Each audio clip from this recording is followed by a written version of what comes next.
Okay, so we'll be starting now. It's 9 o'clock on the dot.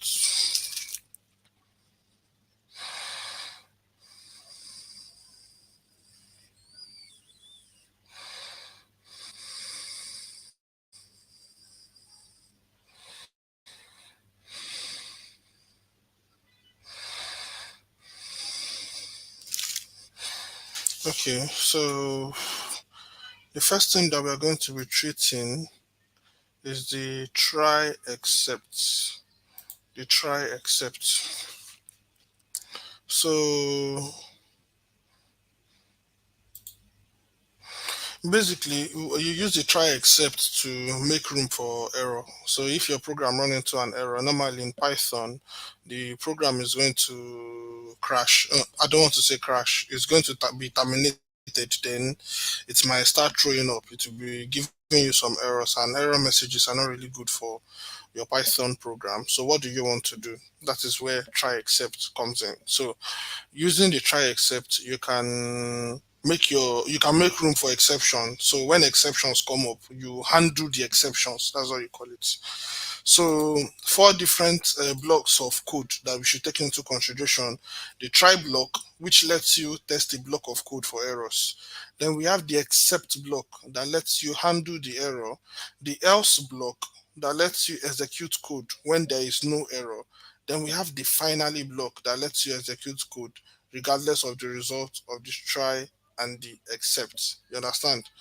So let's take an example.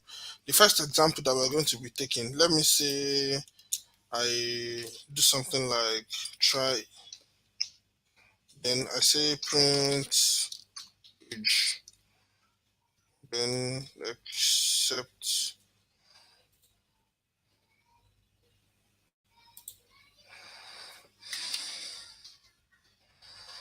print an error occurred. So normally the error that you're going to be experiencing for this particular, hi Sultan, you're welcome. So the error that you're going to be experiencing for this particular program is what we call the name error. The reason why you're going to be experiencing the name error for this particular program is because that age variable that you are saying over there, it has not been defined. You are trying to call a variable that you have not defined. So take a good example. You have four children, maybe Grace, Tony, Mary, and say Ezekiel. So you don't have anybody whose name is David. So you just enter your house one day and you just call David, come and see me. You understand? There's no David over here, and you're trying to call David. You didn't name any of us. We have four children in this house. You just came, David, come and see me. You understand?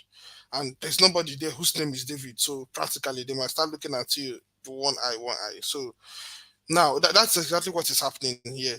Try print age. Age is not defined, and I'm trying to print age. How far? So this an error is going to be occur here, and the type of error is called the name error. We have so many type of errors in Python. We have the zero division error, name error, type error, a lot of them. We have syntax error too. But in this case now, for this particular use case, age, what the kind of error that we're going to be accepting here, that we are going to be handling here, is the name error because age have not been defined. So moving on, if I should run this, it's going to be telling me that an error occurred simply because um obviously an error occurred. So let me just try to print this age alone. If I try to print age alone, you see, it's giving me name error. Name age is not defined. You understand? Name error, name age is not defined. That it's looking for this variable name, it's looking for data with the variable name age, and you can see it is not defined. So obviously that is where the error is coming from. So instead of throwing up my program like this, instead of throwing up my program like this, I'm having an exception. I've created an exception for it. I've made room for the error. So this room is going to just avoid this crashing down of my program. Then it will just show me what the block of code that I wrote here. It will just execute it. So that is how you undo errors in Python basically. So now we have so many type of exceptions that you can handle. If you want to handle a particular exception, you can put in the name of the exception. You understand? Another thing you can do from here before we start handling specific type of exceptions, you can say try except. Um, I think you can say as e. So you just print the e. I think this works too. Try except as e. It used to work. Okay, I'm missing something here. Tion. It's not working. Perhaps I have to look for it later and send it over. There's a way you can print the exact exception that you are experiencing over here. So let me just return it to what was there initially. Okay, invalid. Let me just return this. Okay, an error occurred. So if you want to catch some particular kind of exceptions, like you know that this program, these are exceptions it can possibly run into. So let me catch this particular error. So in this case now, it is a name error that we are trying to that is occurring here. You can see name error. You get. So how do we catch that particular type of error, that name error? What you can do is do something like except name error. Then you can say age is not defined. Age is not defined. So another thing you can do after writing this one now is to come down and write a final except. Then you do something like this. Print another error occurred. Another error occurred. So that is that about that. So if I come and print this age now, see, it is giving me age is not defined because you can see I'm accepting the name error in case I get the name error.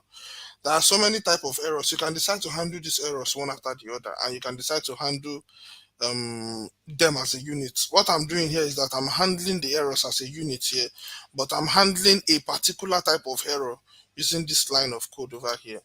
So that is it over there. So another thing you can do is to use the else. You understand? So the try block, if it doesn't generate any error, then the else you can use it to execute something. For example, you can say print my name is Chris. Then you can come here and do something like else print nothing went wrong. Okay. So if I should run this line of code now, let me remove this one. If I should run this line of code now, you see, my name is Chris and nothing went wrong. This else block over here is going to be executed if and only if this try block does not encounter any error. If I should come here to print age, for example, and I run it, you see, age is not defined. Age is not defined is what I'm getting. So because you ran into an error, it will not be executing this one. But if I should come and print, if I should come and execute something that is not going to yield an error, then obviously it will execute the try block and it will also execute the else block. Both blocks are going to be executed. So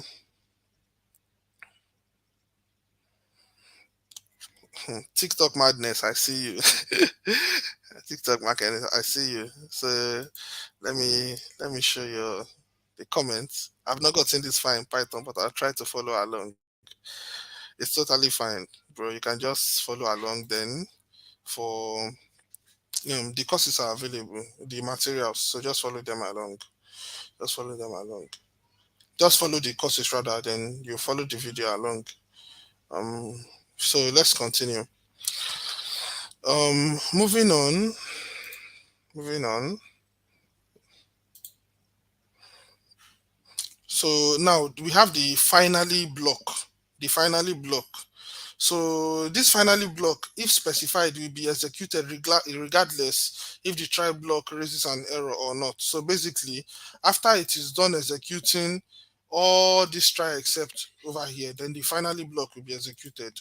So most times in my journey as a programmer, I make do with try except. I don't really do this other block, this else finally, but you might get into a situation where this is what is supposed to solve your problem. So finally, and just print end of try except execution. Okay, so run this. You can see my name is Chris. Age is not defined. Another error occurred, nothing went wrong, and end of try except execution. So because I'm not getting any error from this try block over here, I'm not getting any error. So what am I doing? I'll come, my name is Chris, nothing went wrong, which is obviously what it's supposed to do. Then end of try except execution. But if I should come here and say I should print maybe my let me say age. I should try to run this. It is giving me age is not defined, but nevertheless, it will print whatever I bring in under finally. Now, you can see that it is the name error that we handled. What if we have another type of error and the error is not handled? Obviously, it's going to be handled by this except over here.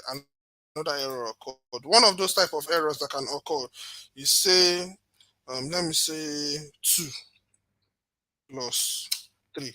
Now this is going to be giving me a type error because I'm trying to perform some certain operations on a particular type of operand, which is not allowed. For example, this is a string and this is an integer. I am not allowed to use the plus operand on top of a string and an integer.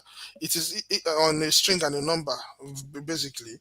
So if it is a string and a string, it's going to be treating it as a boolean.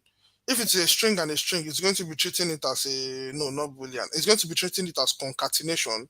But if it is a number and another number, then it's going to be treating it as the normal addition operation. So that is what is happening over here. This is going to be yielding a type error. This is going to be using a type error. Like I said, if this is a number and this is another number, even if it's a float, this plot operator is going to be doing the normal addition that we know. But if this were to be a string and this is another string, then this plus operator is going to be doing what we refer to as concatenation. But since it is a string and a number, guess what? It's not going to be working. So I'm going to be getting a type error. Why? There are two operands on ground, and those operands, the operation that I want to perform on them are not allowed. So what do I do? If I should run this, you see, another error occurred. Another type of error entirely occurred that is different from name error. So if I want to catch that particular error, let me zoom out a bit. If I want to catch that particular type of error, I can just do like this. Let me copy this. Then I can just say type error. Type error. Then I can say operation not allowed.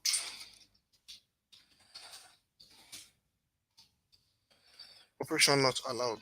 So if I should run this, instead of giving me this except, what I have under except over here is going to be giving me what I have under type error, which is operation not allowed. So you can see what I have over here, operation not allowed. Now let's discuss another type of error. We have so many of them. Let's discuss one more. We call this one zero division error. Zero division error. Now in mathematics, if you divide a number by zero, you're obviously going to be getting um, so in mathematics, if you have so my network is bad. Let me put my phone in a place where I think I'll get better network. I'm coming, please.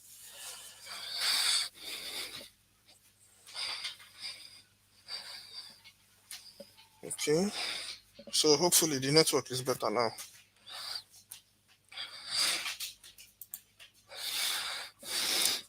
So okay, let's move on now. So let's treat one another type of error, just one more. So we have another type of error we refer to as the zero division error. Zero division error in mathematics. If you try to divide any number by zero, it is not possible. Like you can't divide a number by zero. So if you try to, for example, let's practicalize it here. If I do something like 3 divided by 0 and I run this, it is going to be giving me a zero division error. Zero division error. And that zero division error now, it is crashing my program. So what can I do? Very simple. I'll come here and if I do something like 3 divided by 0, guess what? It's going to be giving me another error occurred because I've not handled it over here. So if I should run this, you can see another error occurred. Then end of try except execution. But if I should come here and I handle it using maybe except zero division error,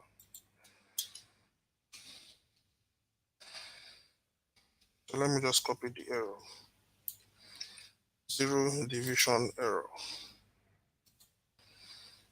Except zero division error. So you can just say you can't divide a number by zero.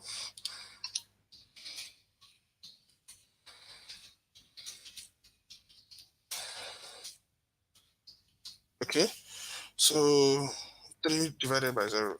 Run this. See, you cannot divide a number by 0. You can see the way I'm catching all the exceptions that is supposed to make my program to throw up. I'm catching everything one after the other. So that is how you handle exceptions in Python. That is how you handle exceptions in Python. So you can also raise an exception. You can also raise an exception. So how can you raise an exception in Python? It is very, very simple. So you might be writing a program and the function that you want to write is such that the user is supposed to enter a number that is greater than 0, a positive number. If the user should give you a number that is less than 0, then you want to raise an error. So you can do something like num equal to, you can do something like input. No, let me int inputs, or let me use eval inputs. So if the user should give me a float or an integer, I will just convert everything normally.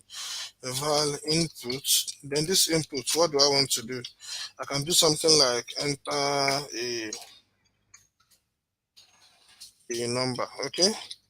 So put some spacing, then come and tell the user that, come and do something like if num that the user entered is less than 0, then you raise an exception. Okay, you come and raise then exception. Then you say the number you entered is less than 0. Okay, then you can come and do something like else means your entry is valid. Okay, so if it is not less than 0, then it's a valid entry. Now let's run the program. If you run the program, enter a number. The number you want to enter can be something like maybe 44. You run it. You can see the entry is a valid one. But if you should run this program again now, if you run this program again now, and I enter something like -3. And see, it is raising an exception. I'm the one raising the exception now. It is not Python that is raising the exception. I'm the one manually raising the exception. So before we call it a before we we call it a close for try except. I want to show you how to raise specific type of errors by yourself. So this is just a general exception, but if you want to raise a specific type of error by yourself, so instead of writing exception here, you can just write the name of the error. For example, you can just say type error. Okay. So this type error now, instead of showing you the exception as the type of exception as just ordinary exception like this, is we show you type error. So if we run this, enter a number -10, you see it is showing type error. You are the one that is raising the exception now. It is not Python that is raising the exception. You are the one that is raising the exception. Um, they said the voice is bad. Um, Network is good, yo.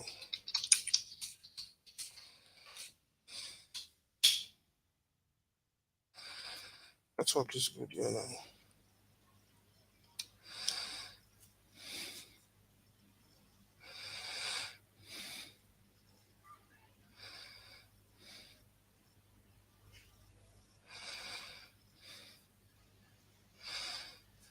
Okay, so let's move on. That will be all for try except for now.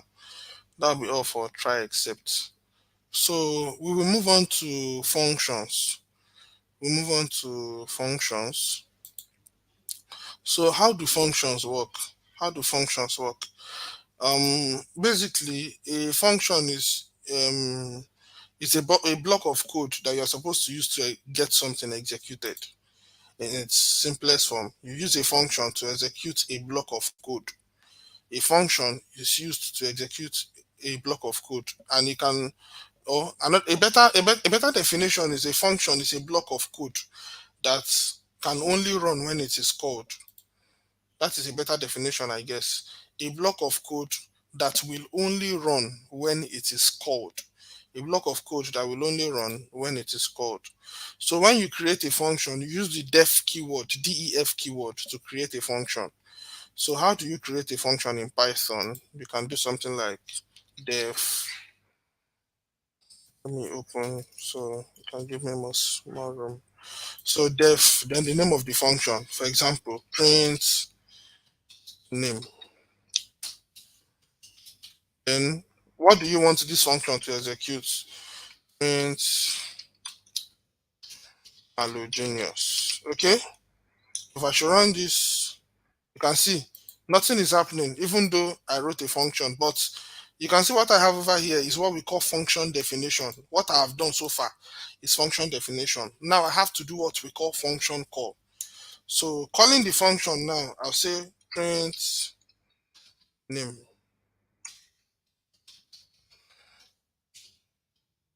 Run it, you can see it is giving me halogenius, which is what I have over here. It is giving me halogenius, which is exactly what I have over here. So that is me printing the name. Now, um, you also have to understand what we call arguments. Information can be passed into a function as arguments. You can pass information into a function as arguments. A good example, if I want to write a function that will find the square of any number that I pass into it, I can just say def. Don't forget the keyword. Then I will say find square. Okay. Then I can say number.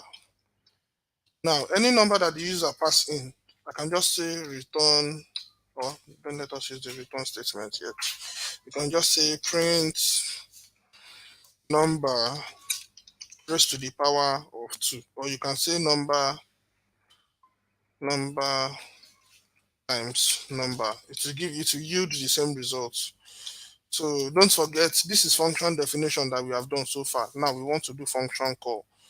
Doing the function call is basically find square of 4 or 5. You can see the square of 4 is 16. If I should copy this, I can paste it for as many times as I want. Then let's say this one is 4, this one is 3, this one is 102. Then this one is maybe 9,800 and this will be a very large number. Don't let's be ridiculous. So let's just say 23 and say 42. Be basic. So you can see these are all the squares, and this is the only function that is executing all these things that I have over here. So it is to tell you that the function, one of the advantages is that you can use it multiple times anywhere in your code. You can use it multiple times in your code. So um, another thing that we are going to be talking about is that you can actually pass more than one argument to a function. You can pass more than one argument into a function. So, and another thing you must know is that if you define a function with an argument like this, and you are not initializing the argument to any default value, it means that if you should call the function ordinarily without passing that particular argument to it, then your program will run into an error. For example, find square, and you did not pass anything into it. If you should run this, you can see you're having type error because find square is missing one required positional argument, and the name of that argument is what? Number. You can see this is number over here that you're supposed to pass into find square. You're not passing in the number, so obviously you're going to be running into error. So let me delete this. Let me delete this. Okay, now moving on. So you can, like I said, you can pass multiple arguments into a function. You can pass multiple arguments. For example, if you want to write a function that will find the sum of two numbers, you can say def find sum. Then you can do something like find sum. You can do something like x and y. So just print x plus y. So now call your function. What we did here so far is what we call function definition. Don't forget. Now to call the function, you say find sum, then 3 comma 5. So this will give us 8. Find sum 10 comma 22, and let's add one more. Find sum. It is not compulsory that you call it more than once. Any amount of time you want to call it, it is totally fine. 1 comma 3. So run this, you can see 3 plus 5 is 8, 10 plus 22 is 32, 1 plus 3 is 4. So this is you passing multiple arguments into a function. So if you don't pass the required number of arguments into a function, you will get an error. For example, for this last one, if I pass in only one and I run it, you can see I'm missing one required argument. So that is all for function.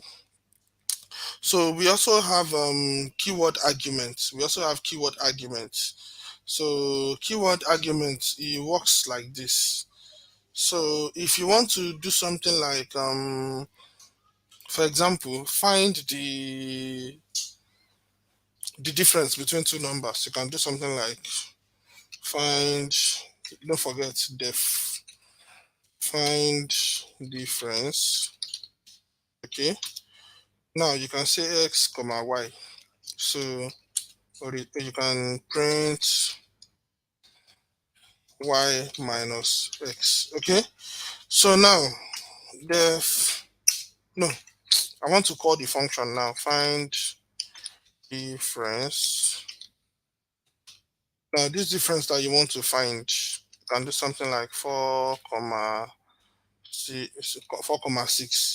Now this 4 comma 6 now is going to be 6 minus 4, which is going to be given what? 2. Now what if I do something like find difference, and I do something like y equal to 6 and x equal to 4. If I should run this, it is also giving me 2. You understand? But I can do something like y equal to 4 and x equal to 6. Run this. It is giving me -2. With what we've been doing since, this is going to be giving you 3 plus 5 straight away. So in this case now, x is coming before y. If I should find difference, and automatically in this case now, x will be taking 4 and y will be taking 6 automatically because of keyword arguments.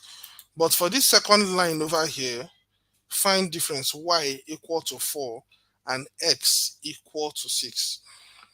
Now, y is taking 4 and x is taking 6 because I specify them as keyword arguments, basically. That is it. Because I specify them as keyword arguments, that is why this is taking a precedence over this. So that is how to use keyword arguments. So you can also add a default parameter value to a function. You can add default parameter value. A good example of a default parameter value is something like def find, find square. So you can come and say n equal to 1. So just print n multiplied by n. So because I've specified a default value to n, if I should find square and I don't specify any value, if I should run this, it's going to be giving me 1. Why? I did not specify any value, but any value over here, but I gave it a default value of 1. So it will assume I'm trying to look for the square of 1. You get? So, but if I should specify a value here, say 9, it will take up the value that I give to it. I'll find the square of 9. Find the square of 9. Okay, this will be 9 raised to power 9. Oh, sorry. Should be 9. Should be n raised to power 2. Yes, it's a 1. Now we are back to life. So that was giving me a lot of numbers before. I didn't know where they were coming from. Okay, so now we move on. Now you can pass in any type of value that you want into a function. You can pass in a boolean, you can pass in a list, you can pass in a tuple, you can pass in a dictionary, whatever value you want to pass. But let me just write a small function that is going to be printing the values that we have in a list, basically just something very small. So a function that will be printing the values that we have in a list. So let me say def print items. Okay, so to print the items now, you can say array.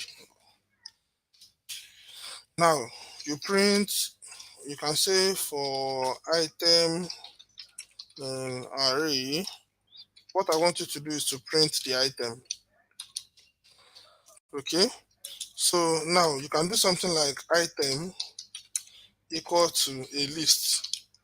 Please Samuel, Daniel, and Alexander. Okay, so I have no, this is the array or the list of items. Okay, now for me to call this function over here, I can just say print list of items. Print list of items. Now you can see that this list of items now, no, that should be print items because this print is the default that comes with Python. So print list of items. So if I should run this, you see, print items, list of items. This list of items now, it will be taking the place of array. And array is what is going to be here. Now I'm running a for loop. So every item over here, the same way a for loop works basically, but this one is inside of a function. I'm passing an array It's all the functions I've been working on since. I've been passing in singular values, but this time now I'm passing an array into it. So that is it basically. Another thing I want to introduce to you under functions is the functions that have return values. Some functions have return values. Return values. Okay. So it is not by force that your function has to return a value though, but sometimes it will come in handy that your function returns a value. Let's write a function that will return a value. Now, if you look at this function that we have over here, which is find square, square is printing the value directly. It is not returning it. So let me rewrite this find square such that it will return the value. The value, I can now save it in a variable and use it to do something. So instead of printing n raised to the power of 2, why not return it? So you can use this return keyword to return the value. So you can do something like result equal to find square 9. So it will calculate whatever this function is supposed to calculate, then save it in result. So I can just come here, print result. Okay. So if I should run this, you see, I'm getting 81. I'm getting 81, which is actually the right thing. So this is how you use the return statement. You do whatever processes, you perform whatever processes you want to perform. Then after performing them, you return a value. Now you can only return one value at once. You can have multiple return statements in your Python function. You can have multiple return statements, but you can only have one return value. You understand? One return value. Let me show you an example of where you have multiple return statements. You can say def find, you can say even or odd. Even or odd. Okay. So you can give it a number, maybe X. You will now say if if X modulus 2 equal to 0, return even, else return odd. Now you can see I have multiple return statements here. So I can just come and say should be even. Okay. So even or odd. And even or odd 11. So just 10 and 11. If I should run this, okay, I'm supposed to print it actually. To get supposed to print it. It's just showing me the result of the last one.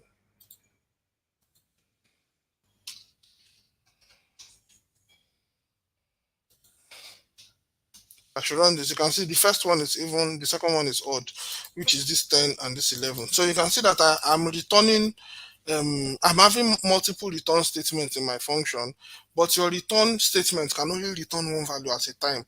So if you encounter a situation where you have to return multiple values from your function, what I would advise you to do is to use a list or a tuple to return it. If you use a list or a tuple to return it, you'll be able to return multiple values from your function. So now before we call it a close on functions, we are going to be talking about recursion. We are going to be talking about recursion. So recursion basically is a recursion basically is when you make a function to call itself. You understand? Is when you make a function to call itself. You can see what we have been doing since function call, function definition. So basically, just take a good example. I can be a mechanic. I repair cars for people. You understand? As a mechanic, I repair cars for people. If my car gets should develop fault, I should be able to repair my own car. You understand? I'm a mechanic. People call me. I'm a function called mechanic. People call me to get their automobiles fixed. You understand? Get their cars, their whatsoever fixed. But if my car should develop fault, I should be able to fix my own car too. You understand what I'm saying? That is it exactly. That's what I'm saying. So that is recursion. You making a function to call itself. Now it comes in handy in so many use cases, so many of them. But I'm going to be using a very simple one. Um, there is this particular algorithm that we have in Python. There's this thing in mathematics we call factorial. You understand? We call factorial. If you check the exercises for this particular for loops, you will see one there that is for factorial. So this recursion, you need to really pay attention here. Now, recursion works in such a way that a function is made to call itself. Now, recursion always consists of two parts. We have the base case and we have the recursive case.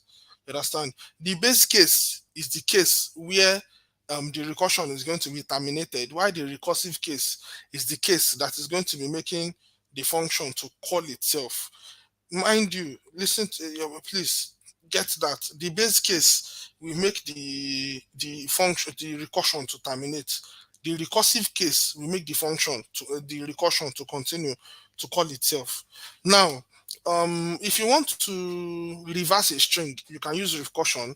If you want to do factorial, for example, now you can do recursion. Now let me use the factorial and the reversing a string to explain this recursion. So I don't think I've ever explained it better like this before. So now, if you want to find the factorial of a number, for example, let's write a function that will find factorial. So you can just say def factorial. Okay, you now say n. So basically, you can say results equal to 1. Then you now say for I in range starting from 1, or let's just start from 2 to 1 point, no, to n plus 1. Okay. And another thing we can, don't forget, the factorial of 0 is 0. The factorial of 1 is 1. You understand? So I can do something like if n equal to 0 or n equal to 1, what do I want to do? Return what? Return 1. It has been proven mathematically that the factorial of 0 and 1 is 1. So please, if it is just 0 or 1, just return 1 expressly. But if it is not, if this is not true, such that it is not returning 1, so come and execute all these ones over here. So the result by default is 1. Then for I in range 2 comma n plus 1, results equal to results multiplied by I. But a shorter way to write it is results using the augmented operator I. Then at this point you return results. Okay. At this point you return results. Now let's find the factorial of 0, factorial of 1, factorial of 3, factorial of 4, and factorial of 6. If I should run this, I'm supposed to print it actually. Don't forget, I'm using the return statement here. If I were printing the result, it would have displayed everything, but it will just execute for factorial of 6. So print, oh god, this is so stressful to do. And I'm a very lazy man.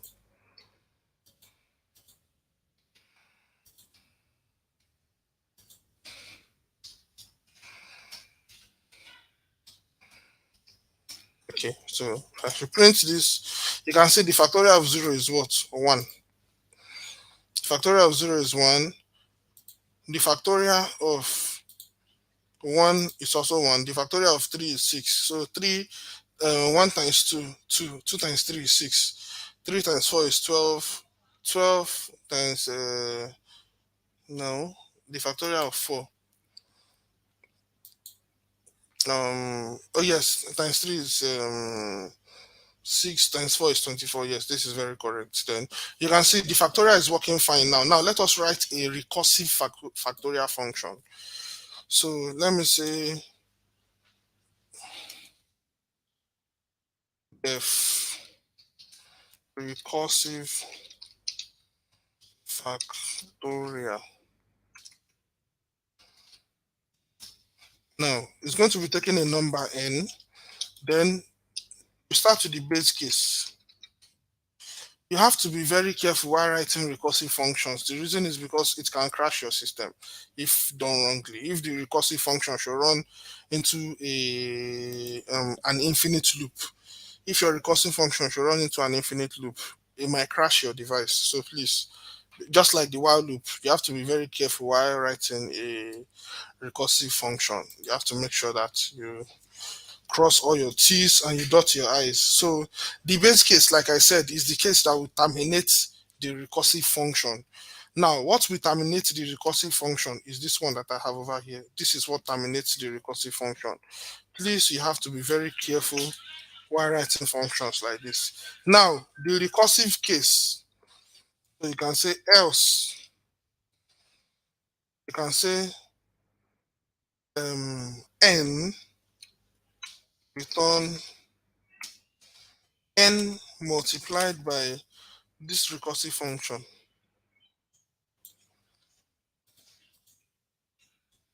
But you're going to be reducing n by 1.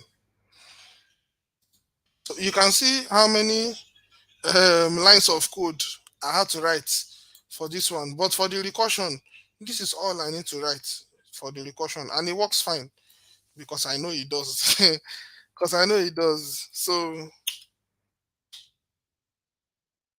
let me recursive factorial. So this is what I need to copy. Recursive factorial.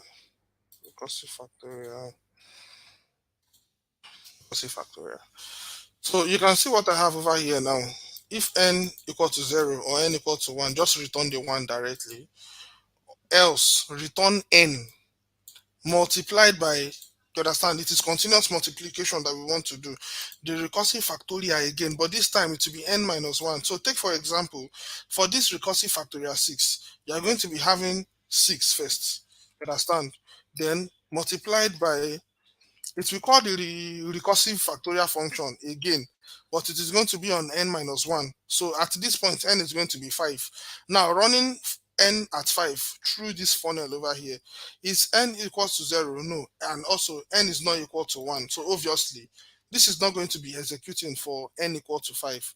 It will now come here and return n. You understand? 5 multiplied again by what?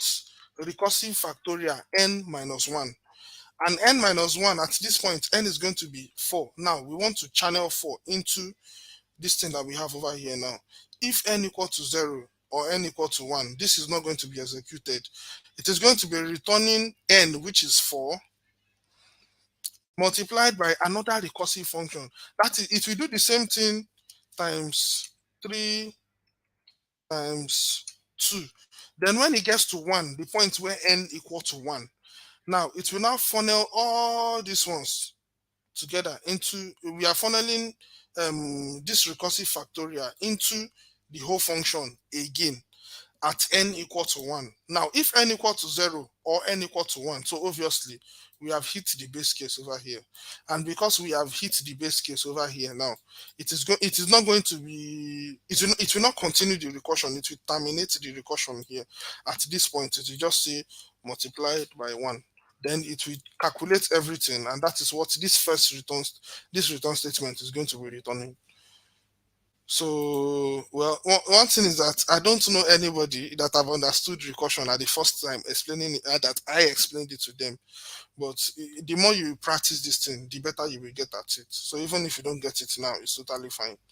So running this See, I'm getting exactly what I got here. 11624,720. It is working fine.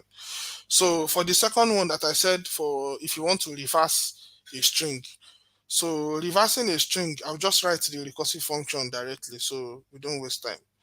So to reverse a string, you can say um, def reverse string. Okay. So you are going to be passing in the word. Now, the base case. I didn't remember to label this one as the recursive case.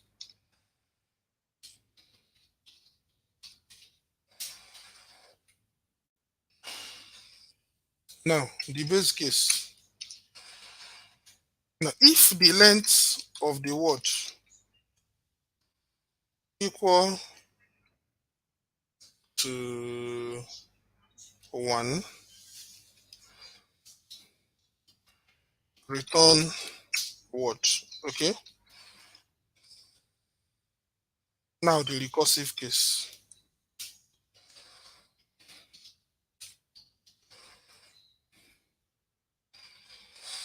Else,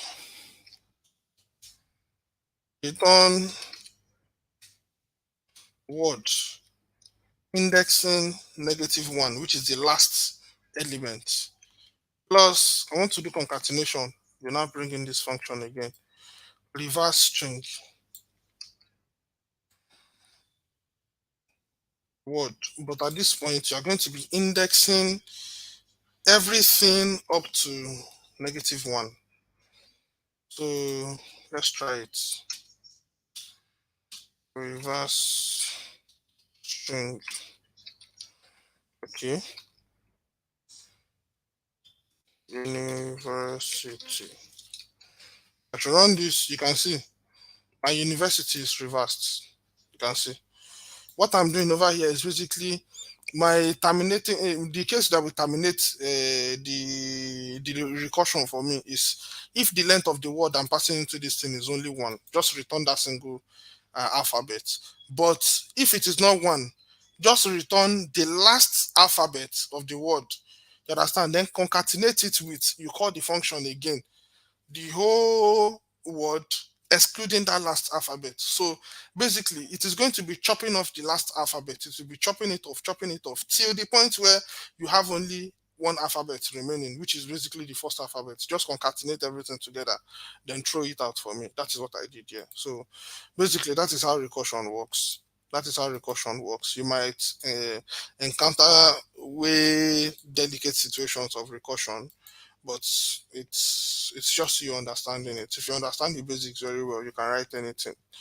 So, well, that will be the end of recursion for now. That will be the end of recursion. So we move on to lambda functions. We move on to lambda functions. So lambda functions are referred to as anonymous functions, very small functions that you just write to, I don't know what to call it, to save time or something.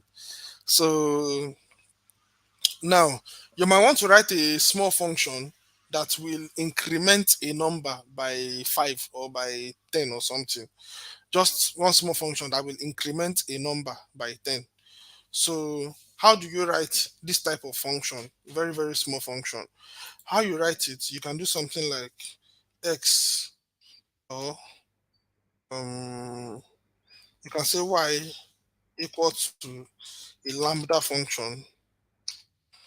Understand? That is going to be accepting x. And after accepting the x, what do you want it to do? Just increment x by 10.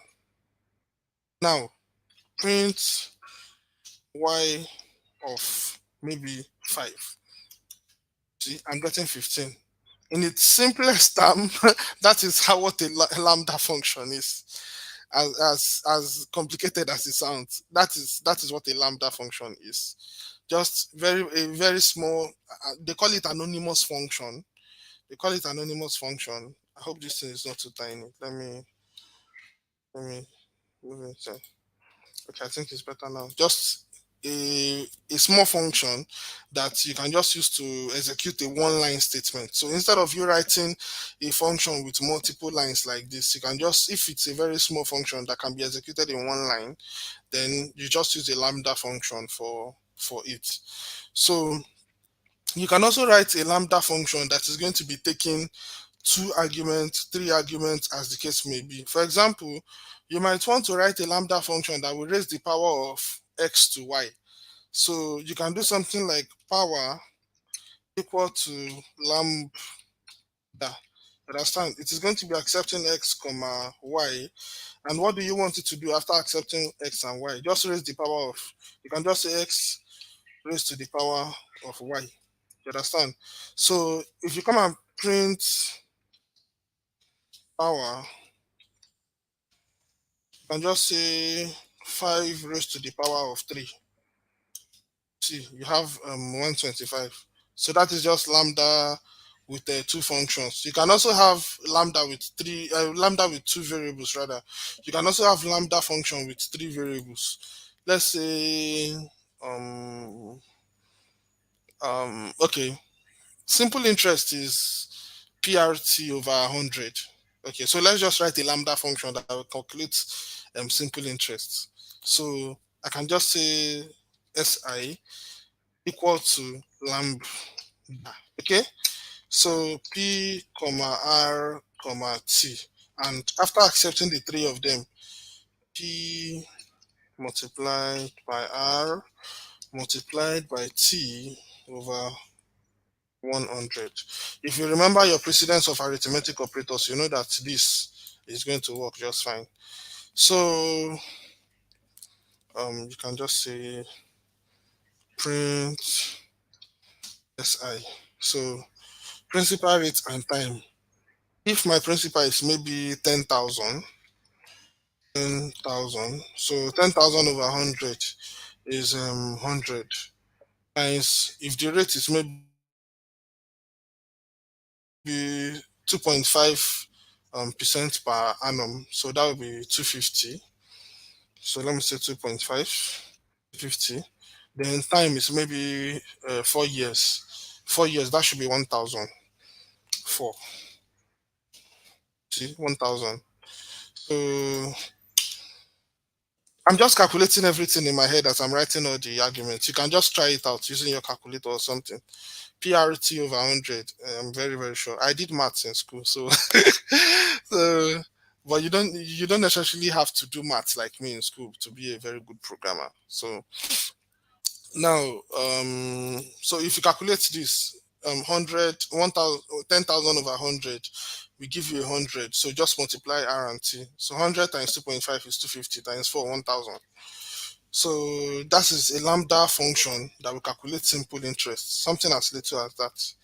So lambda functions are very, very sweet to use. So you can use a lambda function as an anonymous function inside another function. So it comes in very handy in very, very delicate situations where you can't bring in a function. And this is way lighter in terms of memory consumption compared to this function over here. So lambda functions is going to really be of help if you know how to use it. So the last thing we have to do is math. Math. Now, well, I did maths in school, so I'm a big fan of maths again. So studying maths in school can make you hate maths, but I used to like maths before I got into school. But now that I'm out of school, I think I like maths again.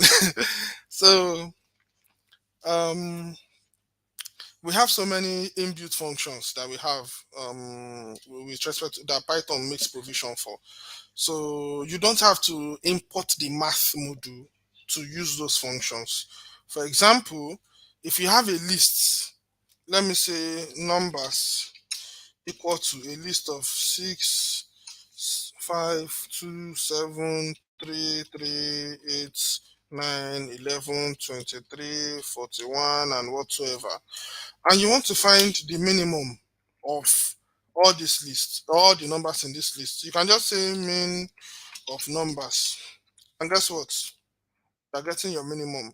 This is have been written by default inside Python for you. If you want to find the maximum, you see, you have the maximum. So that is it basically. You can also find absolute value of a number without having to use the math module. You understand? In this section that I'm trying to explain now is the math module I want to explain. So you can just say ABS, the absolute value of say 2 negative 3. For example, it's going to be giving you 3. So you can do a lot without just the math module. There are some inbuilt functions that the Python have made provision for already. But now going to the math module is very jam-packed with a lot of functions that you can use. A lot of it. A lot of functions that you can use. So the first thing you want to do is to import the module, import math. Now, what is a module? A module is a bunch of Python codes that have been written somewhere basically. So you don't have to write those codes. Just go there, steal the codes. Well, stealing is not the right word to use, but just go there, tap into the code that is there, use what you want to use, and go your way. So the module, a block of code, I won't say a block, a lot of code that have been written somewhere for you. So just go there, import the module, then bring in whatever function or classes that have been written in those Python files, use it in your code and do whatever you want to do with them. Okay. So the first thing you want to do to use a module, you have to import math. Okay. So after importing math, now if you try to import, I'm using Jupyter Notebook now. If you try to import a module into your code, and the module is and if you can find the module, then your program won't run into an error. But if you cannot find it, I can't remember the name of the error. I think it's module error or module not found error. I can't remember. Just so let me give you a glance to what function or you can use. You can say math dot shift tab. So you can see I'm using Jupyter Notebook now. You can see what Jupyter Notebook is giving me. So you can see the module. This module provides access to the mathematical function defined by C standards. So let me just use the tab. Okay, so you can see this is arc cosh. This is arc cosh. This is sine. This is arc sine. The tan, the arctan, then this other one. So we have ceil, ceil. So ceil is basically if you want to round a number up to the nearest whole number. This comb is for combination. If you want to do, there is this thing called permutation and combination in math. So if you want to do combination, it's going to be accepting two values. So if you want to do combination, say 10, if you want to do 10 combination, say 3 for example, just say math.comb, then you pass in the two arguments. We have the cos, we have the cosh. But one thing you should know is that this cos over here, your input is going to be calculating them as radians. So you have to first of all use radians to convert from degrees to radians. Then you pass it into the cos to get the cos of the angle you are looking for. So we have the I think this is for absolute value. This is for factorial. All the factorial that we wrote. This is it over here. We have the floor. If you want to round down, we have the f mod, f sum, greatest common divisor, I think. Then we have is infinite. I think this is sqrt, lowest common multiple, log to the base 10, and a lot of them, a lot of all these other functions here. So I'm just going to be touching a few of them, then we call it a day. So let's do pi is 3.142. So if you want to generate the value of pi, which is basically 22 over 7, 22 over 7, you see 3.142. If you come and say math.pi, you see it's the same thing. You have this is a constant that you don't have to pass in any value to it. So another one is, I think, is tau, TAU. Yes, TAU. So there is this constant in math that is called tau. So now going to the functions, you can a lot of functions to discuss actually. So let's do something like x equal to math dot co 3.142, then y equal to math dot floor 3.142. Okay, so print x comma y. You see, the seal is going to be sealing, rounding up to the nearest whole number, but while the floor is going to be flowing it, rounding down to the nearest whole number. That is why I'm having 4,3 here. So we have the complete math module reference that you can just check online for some of all these things. Let me see if I can um math. Let me just see if I can play with some of this. Not factorial 6 720. So there's a lot that you can do. There's a lot you can do with the math module. So just bring it into your program and play with it. Play with it. It's a lot of functions to discuss, but this is just how to use the math module basically.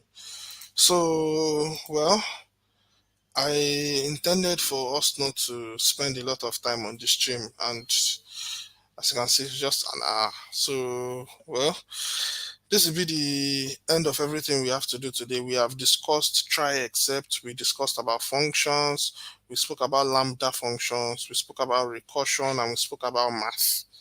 So, well, that will be the end of the stream for today. Thank you very much for showing up, and I'll see you in the next one. Bye for now.